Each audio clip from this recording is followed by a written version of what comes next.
حضرت عیسیٰ علیہ السلام ایک دن پڑھ رہے تھے انجیل، تو آپ نے نبی پاک کا تذکرہ پڑھا، اس سانپ نے سن لیا، تو حضرت عیسیٰ سے کہنے لگا حضور یہ بتائیں کہ وہ نبی پاک ملیں گے کہاں؟ تو حضرت عیسیٰ فرمانے لگے کہ مکے میں آئیں گے اور مدینے میں رہیں گے۔ تو کہا ملاقات کیسے ہو سکتی ہے؟ فرمایا چلا جا مکے۔ تو وہ سانپ 600 سال غار ثور میں، اس نے 70 جگہ پہ سوراخ کیے۔ کتنے سال؟ کتنے سال بیٹھا رہا؟ بول کے بتائیے۔ آپ 6 گھنٹے بیٹھ کے دکھائیں، سوال ہی نہیں پیدا ہوتا۔ ہم بڑے کمزور ہو گئے، ہمارے لیے معاملہ بڑا اور طرح کا ہے۔ ہماری مرضی کا کوئی بات کرے تو ہم اس سے راضی ہیں، انتظار کرنا اور یہ سارے کام کرنا یہ تو بڑا مشکل معاملہ ہے۔ 600 سال وہ سانپ بیٹھا رہا، 600 سال، 600 سال، اور 70 اس نے سوراخ کیے غار ثور میں، لیکن وہ بھی عاشق تھا نا۔ اور یہاں معاملہ یہ تھا کہ ابو بکر صدیق دعا مانگ کے گئے تھے کہ میں نے کسی کو موقع نہیں دینا، ایک میں ہوں گا دوسرا میرا یار ہوگا۔ وہ غار ثور کی تو لذت یہ والی تھی، ایک میں ایک میرے محبوب۔ اس نے 70 سوراخ کیے ہوئے تھے۔ جناب ابو بکر صدیق نے کہا حضور آپ ٹھہریں، میں ذرا بھی آیا صفائی کر کے۔ تو نبی کریم علیہ السلام رکے تو حضرت ابو بکر صدیق نے کہیں پگڑی پھاڑ کے رکھی، کہیں چادر پھاڑ کے رکھی، اتنے سوراخ بند کیے تو جو ایک رہ گیا وہاں ایڑی رکھ دی۔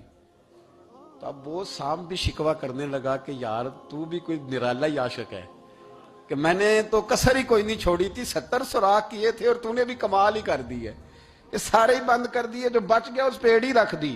اس نے پتہ نہیں کتنے ڈنگ مارے۔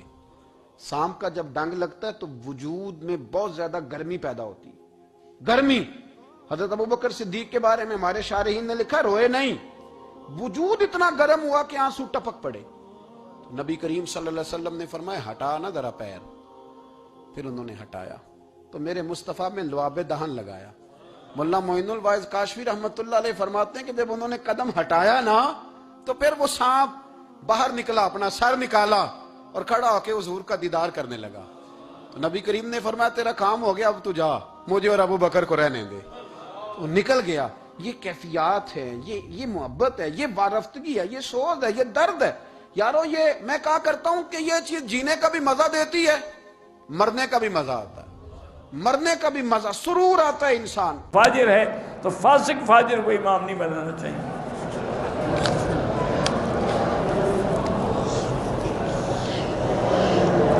کہتے ہیں کہ غار ثور میں داخل ہونے کے بعد سیدنا صدیق کو سانپ نے ڈسا تھا، میں کوئی ساتھ تھا،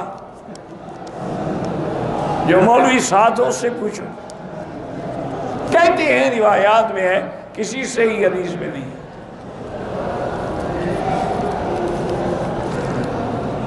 اور پھر لوگوں نے جی قصے بنائے ہیں، یہ سانپ جو ہے حضور کے انتظار میں تھا،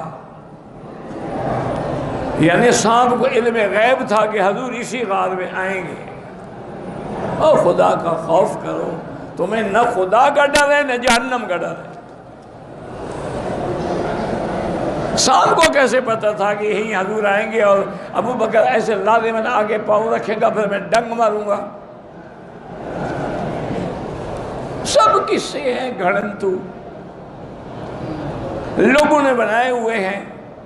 وہ ایک مہینے پہلے بھی آپ کو شاید سنایا تھا نا، اللہ پاک معاف کرے، دعا کریں۔ دیکھیں نا غار ثور کا قصہ قرآن میں ہے۔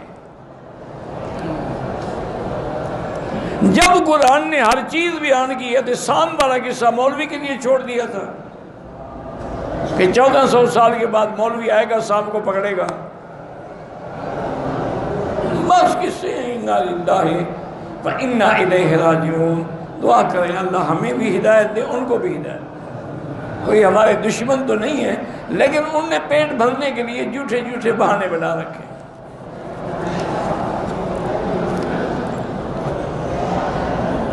سانپ نے نہیں کاٹا تو پھر کس نے کاٹا؟ کسی چیز نے بھی نہیں کاٹا، یہ تم نے کاٹا ہے۔